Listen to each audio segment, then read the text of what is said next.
Assalamualaikum warahmatullahi wabarakatuh. Selamat datang di podcast Labirin, Laboratorium Inspiratif dan Informatif. Tema podcast kali ini adalah, tahu nggak sih konsep restoratif justice? Restoratif justice atau sering disebut RJ merupakan pendekatan dalam penanganan perkara tindak pidana yang berfokus dengan melibatkan semua pihak, baik korban, pelaku, maupun pihak terkait dengan tujuan untuk mengupayakan pemulihan dan bukan hanya pembalasan. Namun, belum banyak yang tahu terkait hal ini. Kali ini bersama saya, salah satu dosen hukum pidana FHUMY, sekaligus dosen praktik laboratorium hukum, dosen magister hukum UMY, ketua Puskapi, dan ketua Majelis Hukum dan HAM PP Muhammadiyah, yaitu Bapak Dr. Trisno Raharjo SHMUM, yang menempuh pendidikan S1 FH UII, program Magister Hukum Undip, dan program Doktor Undip. Perkenalkan saya, Devi Mareta Suyoto yang merupakan salah satu instruktur laboratorium FHUMY yang akan menjadi host pada episode kali ini. Selamat siang, Bapak. Selamat siang. Bagaimana kabarnya, Pak? Baik, alhamdulillah. Baik. Sebelum memulai perbincangan terkait restoratif justice, boleh sharing dong, Pak, terkait pengalaman Bapak selama mengajar di FHUMY ini? Baik, saya di Fakultas Hukum mengajar terutama mata kuliah hukum pidana. Baik, Bapak. Di dalamnya ada hukum pidana, di luar kodifikasi, kemudian ada hukum acara pidana, dan ada beberapa mata kuliah kekhususan yang dapat diambil oleh mahasiswa. Saya juga memberikan perkuliahan praktek, terutama praktek peradilan pidana. Lalu juga ada arbitrase. Kalau di pasca sarjana di hukum program magister, ya menyampaikan beberapa mata kuliah antara lain sistem peradilan pidana, hukum pidana, dan teknologi dan filsafat. Baik, Bapak. Kalau boleh tahu, sejak kapan sih, Pak, Bapak mengajar di FHUMY ini? Seingat saya itu Februari 1997 sebelum reformasi. Sudah lama ya, Pak? Sepertinya begitu. Iya. Dan ada nggak sih, Pak, pengalaman menarik selama menjadi dosen di FHUMY ini? Pengalaman menarik ya, tentu saja yang paling saya ingat itu saya membimbing mahasiswa yang mengambil hukum pidana tapi tidak bisa mengetik. Oh, Mengetik di komputer itu kesulitan, sehingga harus belajar. Kebetulan di laboratorium itu ada instruktur-instruktur yang mampu mendidik, kemudian menjadikan ia bisa menuliskan skripsinya. Jadi baik. pada akhirnya dia bisa itu menurut saya hal yang paling menarik. Mengapa? Karena dari nol sampai akhirnya bisa mendapatkan gelar sarjana hukum dengan penelitian hukum pidana. Ada kesungguhan sang mahasiswa untuk menjadi sarjana hukum dengan mencoba mengembangkan kemampuannya yang ada meskipun memiliki keterbatasan. Baik, Bapak. Berarti pengalaman sudah banyak sekali ya, Pak, di FHUMY. Baik. Memasuki sesi tanya jawab, ada beberapa hal yang akan kita bahas pada podcast kali ini mengenai RJ sendiri. Bapak, yang pertama yang ingin saya ketahui nih, bagaimana sih, Pak, sejarah terbentuknya RJ sendiri? Kalau kita mengikuti perkembangan bagaimana hukum pidana mengembangkan restoratif justice, sebenarnya itu dari upaya-upaya penyelesaian perdamaian. Kalau kita memperhatikan di Indonesia, masalah perdamaian itu jauh sebelum kemerdekaan pun sudah banyak dilakukan. Tetapi kalau kita berbicara tentang teori hukum pidana, sebenarnya baru dimunculkan sekitar awal tahun 70, 80, tapi itu masih dalam pola-pola penyelesaian. Di Indonesia sebenarnya hal-hal tersebut sudah dilakukan. Tetapi yang menarik misalnya di Kanada itu upaya-upaya mendamaikan khususnya anak-anak. ya, yang misalnya melakukan grafiti, coret-coret tembok, ya, kemudian mereka diminta untuk memperbaiki, mengecat ulang sehingga tidak masuk dalam sistem peradilan pidana.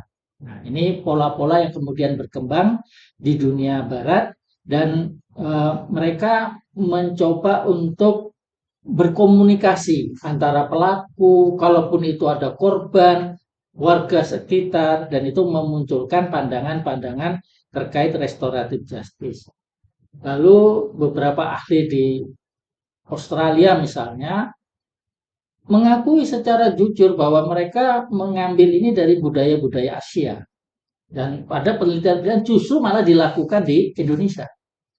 Mereka menyatakan bahwa di Indonesia ini pendekatan-pendekatan atau penyelesaian-penyelesaian damai itu dikenal. Sehingga pertanyaannya menjadi sebenarnya restoratif justice itu dari barat atau kita kenal.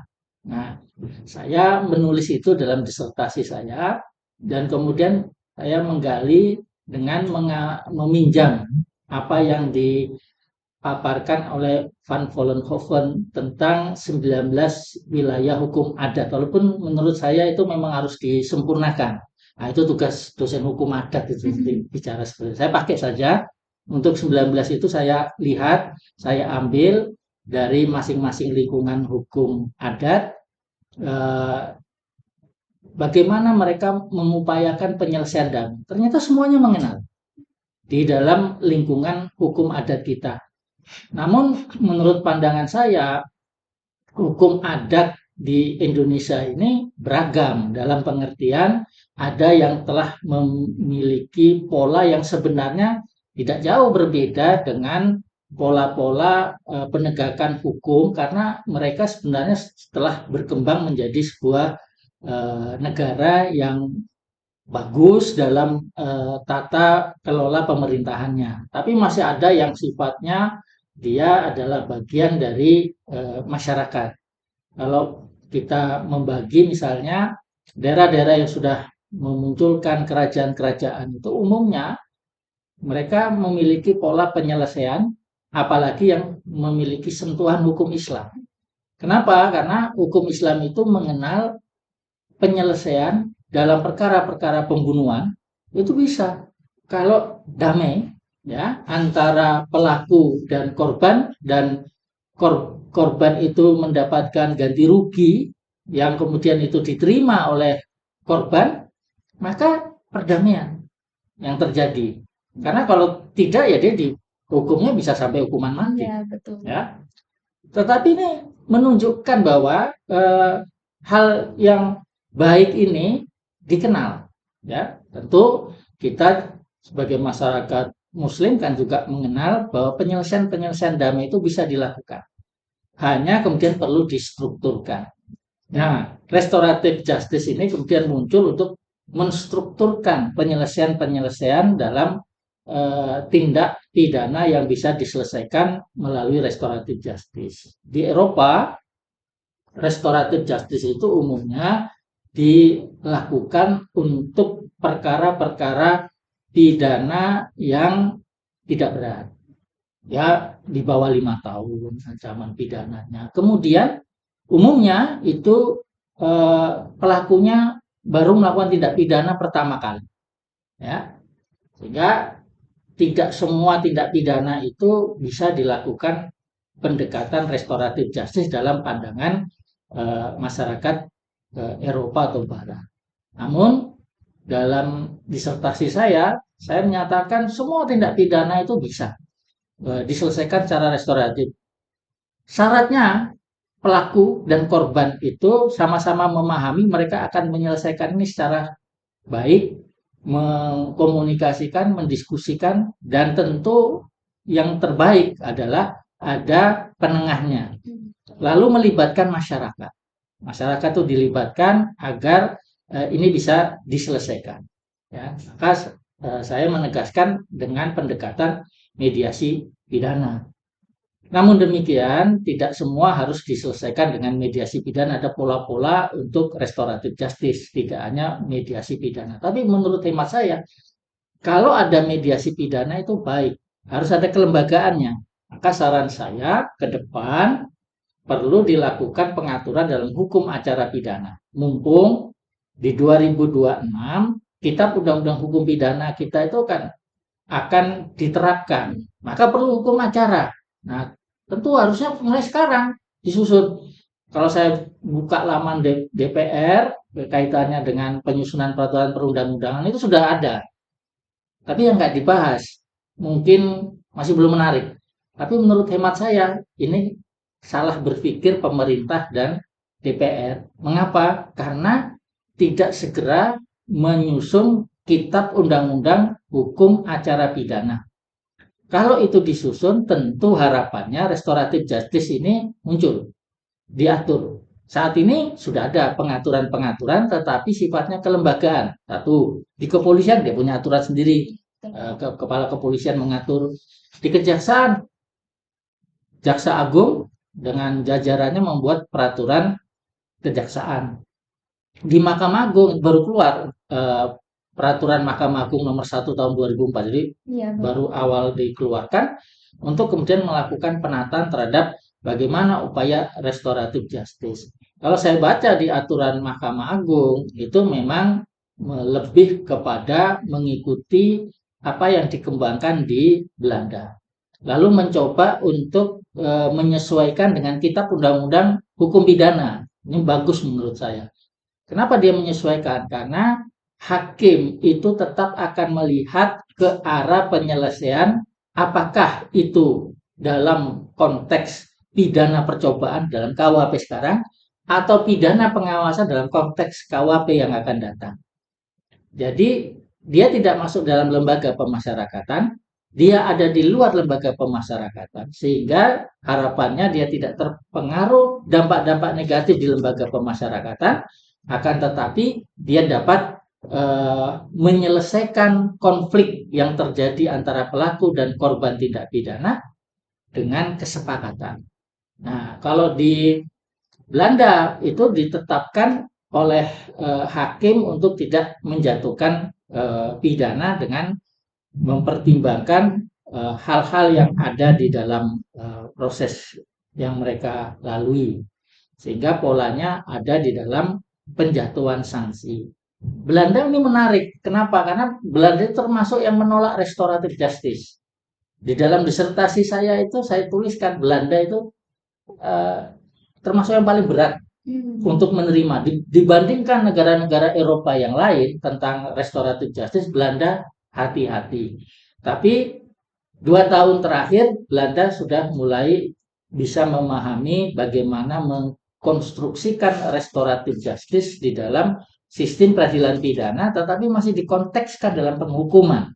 Nah, ini yang coba dikembangkan, bukan mengeluarkan dia dalam sistem, tetapi dia ada di dalam sistem. Nah, ini yang menarik apabila dilakukan pengkajian lebih dalam, dan menurut saya kita juga perlu melihat ini dalam konteks pengaturan hukum acara pidana kita. Bagaimana sebenarnya ini diterapkan oleh hakim. Sekarang sudah ada peraturan Mahkamah Agung, jadi lebih memudahkan hakim-hakim. Dulu di dalam penelitian saya juga ada di Yogyakarta. Jadi di Yogyakarta itu ada kasus penggelapan atau penipuan yang dilakukan oleh seorang menantu terhadap harta milik mertuanya. Jadi hubungan perkawinan. Nah, terus ada masalah tentang pengelolaan bisnis lah sebenarnya. Dibawa itu sampai ke pengadilan. Nah, hakim di Yogyakarta ini kemudian menerapkan mediasi penal, ya. Hakim itu sebenarnya bilang, saya itu baca tulisan bapak, katanya gitu. Ya, tulisan saya dia baca, dia terapkan. Cuma masalah putusan itu hakimnya dipindah. Apakah karena memang dia mutasi ataukah dianggap enggak udah ada dalam sistem kok, dia memberhentikan. Kenapa diberhentikan? Karena ternyata mertuanya itu mencabut. Karena ini kan awalnya dilaporkan dia mencabut laporannya, itu istilahnya mereka berdamai. Lalu hakim melihat ini masih ada hubungan keluarga, ya sudahlah didamaikan. Saya kira mungkin konteksnya tidak cukup sesuai dengan makna restoratif justice, tapi itu embrio juga kalau Iya, Pak, saya betul. mau katakan. Seharusnya hakim tetap memutus. Coba menariknya, ini kan diuji oleh jaksa. Ternyata Mahkamah Agung menyetujui cara berpikir hakim. Kalau dia misalnya pindah karena satu dan lain hal, tapi kan cara berpikir hakimnya itu bisa diterima oleh Mahkamah Agung. Hanya putusan-putusan ini menjadi sangat apa sporadis, maksudnya kadang-kadang muncul, kadang-kadang tidak, kadang-kadang tetap dihukum. Ini menjadikan pendekatan restoratif belum secara optimal dapat diterapkan. Saya kira eh, begitu pula di tingkat kepolisian, kadang dipakai, kadang tidak. Kemudian di kejaksaan, kadang dipakai, kadang tidak. Sehingga harapan saya adalah kitab undang-undang hukum acara pidana kita yang akan disusun itu menegaskan bahwa restoratif justice itu salah satu cara untuk menyelesaikan dan terutama dengan syarat-syarat yang diperlukan. Memang tidak mudah, misalnya begini, apakah boleh orang itu sudah melakukan beberapa kali tindak pidana, kita kenal sebagai residiv, dia dikasih mediasi pidana. Nah, tentu perlu dipertimbangkan. Kalau perilaku dia tidak berubah terus-menerus, mungkin lebih tepat untuk tidak diselesaikan secara restoratif justice. Namun demikian menurut hemat saya yang hal-hal seperti ini dikaji ya secara mendalam. Karena masyarakat kita semakin lama semakin kompleks. Tidak seperti masyarakat zaman dulu di mana mereka itu memang hidup di lingkungan yang secara umum mereka saling mengenal, sehingga kalau penyelesaian secara restoratif justice itu bisa diterima. Tetapi menurut hemat saya perlu dipertimbangkan matang-matang. Yang penting itu bukan orang yang punya uang itu bisa membeli hukum. Anda boleh. Restoratif justice kalau sudah seperti ini rusak. Iya, Pak, betul. Restoratif justice itu harus bersandar kepada kesadaran bersama untuk menyelesaikan. Nah, sering bangsa ini memiliki orang-orang yang cara berpikirnya itu menganggap menyelesaikan itu ya kalau dia diberikan ganti rugi. Iya, betul, Pak. Kalau dia sudah diberikan ganti rugi, ya sudah selesai. Nah, apakah dia bertobat atau tidak? Kalau dia melakukan lagi, yang penting orang lain, bukan saya. Yang penting saya sudah dapat uang. Jadi itu juga tidak baik. Begitu pula pelaku tidak pidana, kalau dia merasa punya uang, nah itu dia bisa melakukan tidak pidana apapun. Nah, itu juga tidak boleh. Maka ini harus dirumuskan dengan hati-hati, dengan sungguh-sungguh, dan penegak hukum harus memiliki pemahaman. Maka dari itu saya menyarankan kita pendekatannya melalui mediasi penal. Dan ada lembaganya. Saya pernah menyarankan ini pada diskusi dengan Kementerian Koordinator Politik Hukum dan Polhukam, keamanan. Kaitannya dengan restoratif justice itu pendekatan harus mediasi penal. Kalau saya, karena ya memang disertasi saya tentang mediasi penal, itu harus ada lembaganya. Jangan di kantor polisi diserahkan begitu saja atau polisi hanya mendengarkan, mau selesai atau tidak begitu. Di kejaksaan juga tidak bisa seperti itu. Pengadilan ya memang kewenangannya ada pada hakim. Tentu kalau kita membaca aturannya, tidak ada yang merekomendasikan tentang pendekatan mediasi. Nah, apakah itu tidak memberatkan kok kita bangun lembaga lagi? Apakah itu tidak membebani anggaran negara? Sebenarnya kalau kita berbicara tentang hukum pidana, yang namanya pidana bersyarat, itu ada lembaga yang mengawasi. Kemudian pelepasan asimilasi itu ada lembaga yang mengawasi. Nah, lembaga ini tidak pernah ada. Tidak pernah hidup. Tidak pernah dikembangkan. Sehingga kita tidak punya pengalaman pembiayaan kelembagaan. Nah, ini yang perlu dipikirkan ke depan bagaimana. Apakah kita akan membangun satu lembaga mediasi? Bagaimana lembaga mediasi itu ada? Itu menjadi hal yang menurut hemat saya menarik kalau itu disetujui konsepnya. Seperti itu, Mbak. Oke, Bapak. Berarti restoratif ini banyak ya, Pak, bentuknya seperti mediasi penal, diversi, seperti itu ya, Pak? Ya, diversi salah satu bentuk dan itu ada dalam Undang-Undang Peradilan Anak saat ini. Diversi itu sebenarnya adalah upaya untuk menyelesaikan di luar pengadilan, mereka melakukan perdamaian. Diversi tentu memiliki batas-batas yang ditentukan oleh hukum pidana, perbuatan-perbuatan apa saja, dan umumnya itu baru satu kali dilakukan. Namun saya memperhatikan diversi itu tidak memiliki pola penyelesaian yang tegas. Karena kadang-kadang itu yang penting polisi melakukan diversi. Kalau sudah tidak berhasil, dia pindahkan ke kejaksaan. Lalu kejaksaan juga melakukan diversi. Iya, Pak. Kalau tidak berhasil, dia pindahkan ke hakim. Di pengadilan, hakim itu di dalam undang-undang sempat diatur kalau tidak melakukan diversi bisa dikenakan pidana. Nah, itu diuji material oleh Ikatan Hakim Indonesia, kemudian dinyatakan bahwa tidak hakim berwenang untuk mau diversi ataupun tidak diversi di dalam pelaksanaan dan tidak boleh dikenakan sanksi pidana.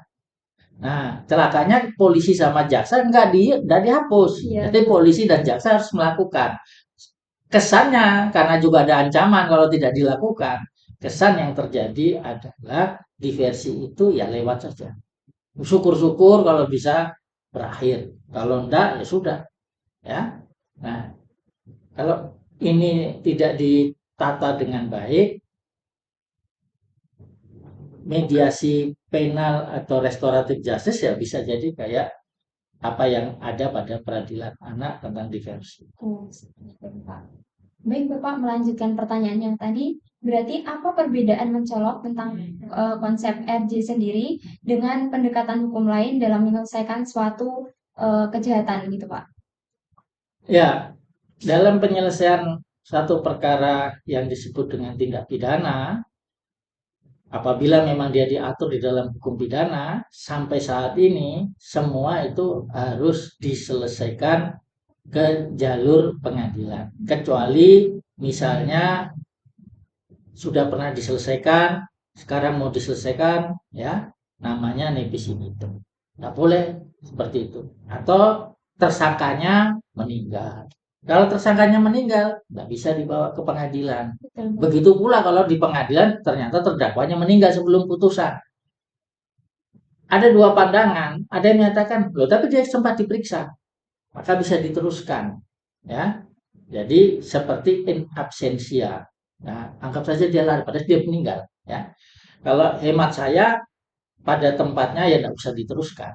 Ya, tapi itu beda pandangan untuk melihat tentang bisa nggak dia karena itu bukan in absentia, karena dia dulu pernah hadir, tapi dia meninggal. Tapi kalau menurut saya meninggal itu menyelesaikan persoalan-persoalan yang ada, tetapi memang menarik juga untuk apakah tetap dikenakan sanksi pidana atau tidak. Nah, hal-hal seperti ini yang perlu dipertimbangkan. Yang memang pertama kali menerapkan pola-pola pendekatan seperti ini ya kepolisian. Walaupun sempat belum diatur, mereka juga sudah menerapkan itu. Misal perkara lalu lintas. Perkara lalu lintas itu bisa mereka hentikan karena ada perdamaian. Nah, cuma masalahnya perkara lalu lintas itu kapan bisa damai, kapan itu tidak bisa damai, tidak jelas. Iya, Pak. Tidak ada ukurannya. Yang kemudian itu memberikan kepastian. Ada yang sudah berdamai, diikhlaskan, meninggal loh itu ya. Keluarganya mengikhlaskan, tidak apa-apa, udah. Oh, mudah-mudahan perkaramu cepat selesai. Terus datang ke polisi, ini keluarga tidak ada masalah. Nggak bisa, tetap harus kami bawa ke pengadilan. Tapi ada juga yang bisa diselesaikan. Jadi macam-macam. Nah, ini yang perlu ada ketegasan dan kepastian. Nah, kalau aturannya ini sudah muncul, di kepolisian juga sudah ada tentang restoratif justice, yang penting kesepakatan antara pelaku dan korban dan itu disampaikan kepada penegak hukum. Harapannya ke depan itu bisa diterapkan dengan sebaik-baiknya. Jadi pola-pola penyelesaian perkara pidana itu tidak melulu harus diselesaikan di pengadilan. Dengan catatan dilakukan dengan baik, benar, melibatkan semua pihak dan bukan ada upaya-upaya penyelesaian yang dilakukan oleh orang yang punya modal. Karena dia punya modal, punya uang, nah itu ditutup itu semua untuk perkara itu. Nah itu yang tidak baik.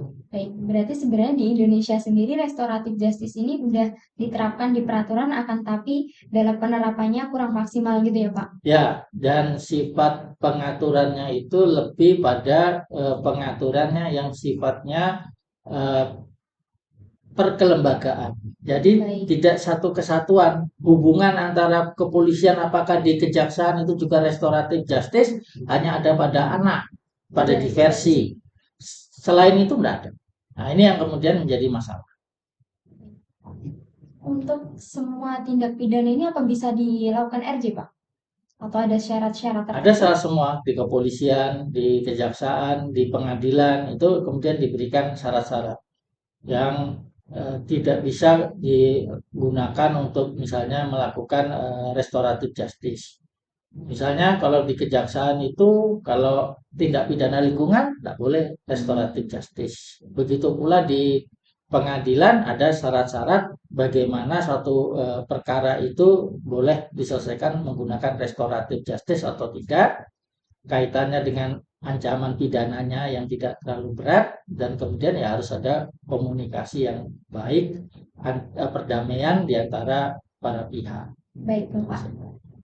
Nah, sebagai seorang akademisi nih Pak, bagaimana tanggapan Bapak mengenai konsep restoratif justice sendiri?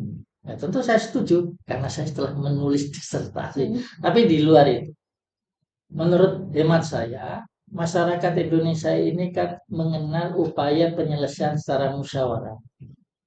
Maka hukum pidananya harus memberikan ruang bagi penyelesaian itu. Hanya tinggal disepakati apakah semuanya perkara pidana atau hanya perkara-perkara kecil, dan bagaimana kita dapat menyelesaikan apabila ada perdamaian, apakah penghukumannya menjadi lebih ringan.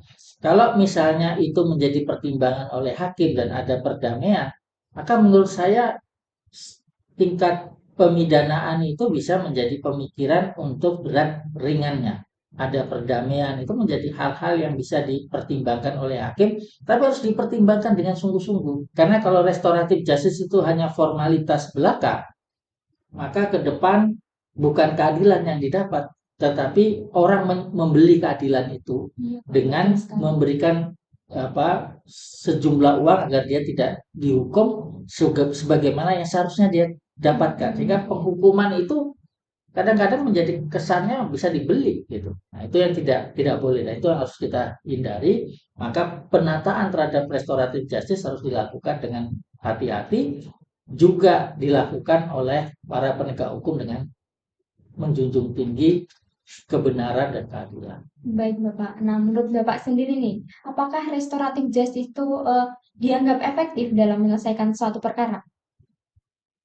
Ia akan efektif kalau penyelesaian itu dilakukan dengan dasar kesadaran bersama.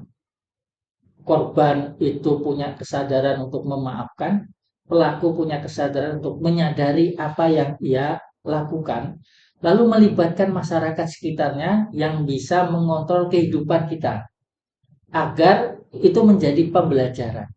Nah, syarat ini itu tidak mudah, ya. Karena kalau ini tidak dipenuhi, maka yang akan terjadi orang merasa akan gampang, mau saya punya uang. Terus orang yang menjadi korban itu juga bilang, ayo kamu kalau mau nggak kemana-mana, bisa diberikan ganti rugi. Padahal bukan itu esensi dari restoratif justice. Restoratif justice itu justru ingin kita itu tertib dengan menumbuhkan kesadaran bahwa saya salah, saya bertanggung jawab. Saya menjadi korban, tetapi juga saya memaafkan orang yang melakukan kejahatan terhadap saya. Jadi bukan ganti rugi itu yang menjadi utama, tapi kesadaran bersama. Baik pemangku kepentingan, ya dalam penegak hukum, ataupun mereka yang melakukan upaya-upaya penyelesaiannya, korban juga termasuk di dalamnya, penegak hukum juga. Sehingga tata tertib di dalam masyarakat itu dapat ditumbuhkan dengan sebaik-baik. Baik Bapak, berarti konsep restoratif justice ini masih perlu dikaji lagi ya Pak?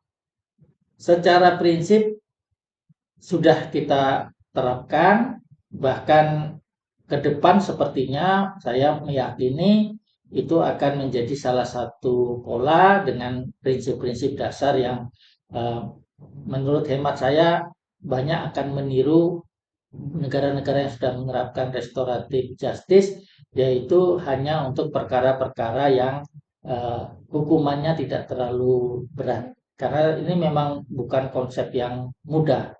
Meskipun kalau saya sebagai pribadi, saya menyatakan itu bisa diterapkan pada semua tindak pidana.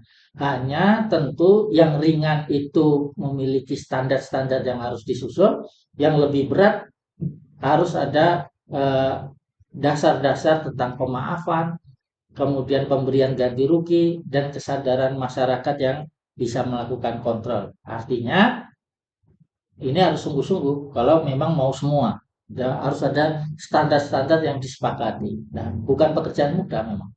Ke depan ya nanti bisa dikembangkan lebih lanjut. Baik, Bapak. Sebelum mengakhiri podcast kali ini, mohon untuk Bapak agar memberikan closing statement serta pesan-pesan bagi teman-teman dan adik-adik kita sebagai mahasiswa FHUMY terkait episode kali ini, Bapak. Ya, saya kira restoratif justice ke depannya akan menjadi pola penyelesaian perkara pidana dengan standar-standar yang terus akan dikembangkan.